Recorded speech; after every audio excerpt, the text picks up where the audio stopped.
Hey, this is Jack, and this video is the #1 attitude that men love in women that they wouldn't even be able to tell you. So thanks for being here. If you haven't subscribed to the channel yet, please do. Thanks to all of you that have. To subscribe, you just click the link below this video, and if you tap the bell notification, it will also let you know when new videos are released, and you can continue to be part of the community that's really building nicely here. So let's get into it. What is this #1 attitude that men don't even reveal to women because maybe they don't even know that this is one of the things that they really value, but believe me, they do. And when you get this, I think it will really shift some things for you in terms of how you orient to men. So the attitude that men appreciate in women, men appreciate women that don't subjectify them. I'll say that again. Men appreciate women that don't subjectify them. So what does this mean? It means that men appreciate women who don't create stories about what things mean that are rooted in their own experience rather than his experience. So let me break this down for you, because this is conceptually is a little difficult to get initially, and when you do, it's a super powerful thing. So if you're subjectifying someone, you're basically imagining that they're more like you than they actually are. You're imagining that the reason that they made that phone call or left something out on the counter or said a certain thing or behaved a certain way towards someone is the same reason that you would do that thing or say that thing or behave in that way. And the reality is that you don't know that. You don't know that. And in so many instances, it actually won't be the same thing that you do. So we've been talking a lot culturally about not objectifying, and that's brilliant. We don't want to do that. I'm glad that that's diminishing. And the big next turning in our culture is learning how not to subjectify, to honor the differences in our motivations, in our ways of being, in our ways of making meaning. If you can do this, not only is it something that men appreciate, you will like yourself a whole lot more in relationship, and you'll have a lot more ease and connection in relationships, because there are times that you are inserting meaning into something that he's doing, and that meaning is what's hurting you. That meaning that, oh, if he didn't have time for me at this particular time of the day when he was really busy, he doesn't care about me because I would make time for him. Anytime that's I would do this, or I would think this, or I would say this, that's cool, but at a certain level of development, you need to drop that, because it's now the problem. It's stopping you connecting more deeply with the reality of what's going on. Anytime that you are making meaning, right, and you've probably heard it said that humans are meaning-making machines. Anytime that you're making meaning that is disempowering you, that is hurting you, and that is getting you further from the actual reality of what's going on, that's a problem. Right? That's creating distance, disconnection, disharmony unnecessarily. So what's the key to this? The key to this is to make as few assumptions as possible about what someone else is doing and why they're doing it. That's it. And as simple as that sounds, it's really actually hard to do. To make as few assumptions. And if you are making an assumption, here's what you do is you check it out. You say to someone, you say, hey, I notice in the fact that you didn't call me today, I'm making a meaning that you don't really care about me. And you say it from a place of non-judgment. You don't say it from a place of, I need you to confirm that you don't care about me, right? You could, even if there's that part of you that feels insecure, you do your best to talk from a place of, I'm whole, you're whole, let's have an adult conversation. I'm making some meaning, let me check it out with you. Do you kind of get the power of that? That now we're not walking around in these distorted realities based upon our own subjectivities, our own idiosyncrasies, the ways that we are unique, the ways that we're wired, think, do, act, that aren't the truth. They're not the best way necessarily. You might have a view sometimes that your way is the best way. That may or may not be true. You probably haven't really held it up to scrutiny. There's probably lots of things that you do purely because your parents did it, because your culture of origin did it. There's lots of things you do just because you've learned to do it and you're now activating the same neural pathways. And it takes a little bit of humility to notice there may be more than one way of doing things, and that if you weren't creating a meaning that, oh, he's doing this is about me or is something about our connection, right? If you could depersonalize in that way, it would give you a whole lot more freedom and a whole lot more ability to keep your heart open, which, by the way, is probably what you really want, right? You don't want to be closed off to your guy, and you certainly don't want to be closed off unnecessarily. Of course, part of your experience, particularly if you are in your feminine, is going to be an opening and a closing, right? That is going to be part of the dynamic. What I'm talking about is the kind of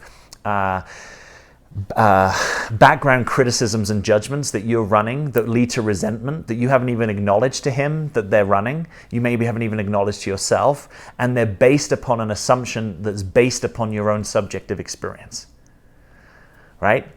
So most people have a self-confirming bias, and it means in part that we walk around in reality thinking that we're smarter than we are, thinking that we're better than we are, thinking that other people should do things our way, or that we have a better way of doing them. And it might be reversed for you, right? Sometimes people just kind of pedestal other people and diminish themselves all the time. But most of us, when it comes to relationship, we're going to rub up against these things. And particularly it's difficult in relationship because there are some ways that if a guy's more in his masculine and you as a woman are more in your feminine, they're just going to be different realities that you're orienting to, different priorities. And part of you not hurting yourself unnecessarily is kind of getting with that program. Here's another one that happens for people is they're constantly in judgment about how good, if they're in a relationship, how good a relationship they're in or how good their partner is. Oh, he did something good. Oh, we're in a good relationship. Oh, now he's done something I don't like. Now we're in a bad relationship. Oh, he said he loved me. Now I'm a good person. Right? There's this constant chatter about what things mean. There's the evaluative mind that's running riot, right? The kind of monkey mind. And that just creates a whole load of distress in your relationship. And it doesn't have to be that way. The more you can be present to, am I with this moment in a non-resistant reality, right? That's really what being with this moment means. I'm not resisting it. I'm not making it wrong. I'm not judging it. I'm actually just accepting it. I can bring my agency. I can bring my participation. I'm not a victim to it, but I can actually be with it and not need it to have to be different in order to make me feel better, right? Because if you strip all this stuff away, if you're running a subjectification on a guy, part of what that is really about is having you feel safe. Right? Because if you're in a situation of certainty and superiority that there's a way to do this and he's just not doing it right, that's about keeping you safe, really. It's about keeping your ego intact. It's about a reality that's not the deepest reality in town. And that's part of your work probably is to learn how to relax those things. You might be running all sorts of subjectifications. You know, let's say you're the kind of person that if someone texts you, boom, you text back immediately. And let's say he doesn't have that wiring. You probably make some meaning about that. People make meaning about if someone's in contact with their exes. What does that mean? Is that right? Is that wrong? Should that be? No, it shouldn't be. You shouldn't do that.